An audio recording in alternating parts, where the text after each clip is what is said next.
আর বলা 10টা বাজে ঘরত আছিল হনডেকে হইনবারি বাড়ি এসছি হইনবারি হনডেকে আর পরে হইনবারি হনডেকে আর পরে হনডেকে হইনবারি আর পরে বাইরে এসছি বাইরে এসছি তো গরম না যায় হাত ঘুমাই গিয়ে গো ফজর নাজি 5টা বাজে হদ দে মহিম মারা গিয়ে সতলা তুম ফুরি না হন হন ডাকি হদ দে আর গে হন আর মরা এ দূর তারপরে দি তারা হাত চুরি করে হাতি করে চুরি করে হাতি করে আপনারা ধরি না পারে বারবার ঘর তুলে দিলে যে মামলা দেয় ঘর তুলে দিলে যে মামলা দেয় 17 বছরের ফুয়াইবে ডাহাতি করলেও হদ্দু করি কি চুরি করলেও হদ্দু করি কি এলে সতলা তুমি মারি নে ফেলাই দিই নে সাজাই দে গিরিল হাড়ি সতলা তুমি লাভ দি মরি গিয়ে গো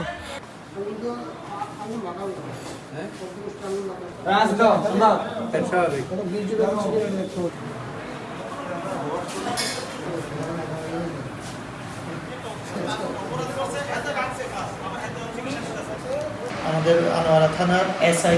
মোমেন উনি একটা রোগী নিয়ে আসছেন রোগীর নাম যেটা রোগীর স্বজনদের থেকে আমরা জানতে পারছি পরবর্তীতে আসল নামটা তার মোহাম্মদ মাইনুদ্দিন মহিম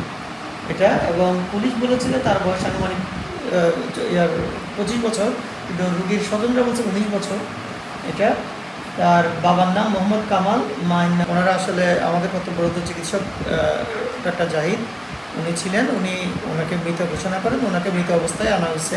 সেই হিসাবে তো এটা নিয়ে পরে আমরা আমাদের নিয়ম অনুযায়ী যে আমাদের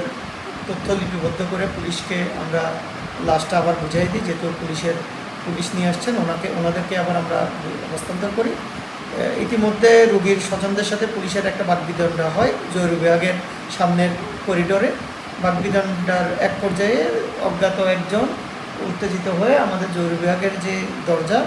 দরজাটা কাচের দরজায় ঘুষি মারলে ওটা ভেঙে যায় এবং যিনি ঘুষি মারছেন ওনারও হাত কেটে যায় আহত হন পরবর্তীতে ওই রোগীর লোকজন আস্তে আস্তে জড়ো হতে থাকে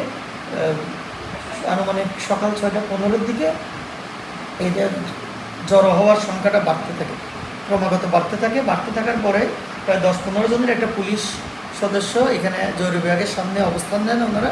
এবং ওনাদের আরেক অপোজিটে মুখোমুখি আরেক হাসপাতালের ভিতরেই অপোজিট পাশে প্রায় 40-50 জন লোক অবস্থান নেন রোগীর লোকজন এবং এক পর্যায়ে তারা আমাদের মূল ফটক যেটা সেটা বন্ধ করে ওখানে তালা লাগাই দেন 10-15 মিনিট পরে আবার তারা এটা খুলে দেন এই ছিল আসলে মূল ঘটনা এটা নিয়ে হচ্ছে হাসপাতালে একটু বিশৃঙ্খল এবং উত্তপ্ত পরিস্থিতির সৃষ্টি হয়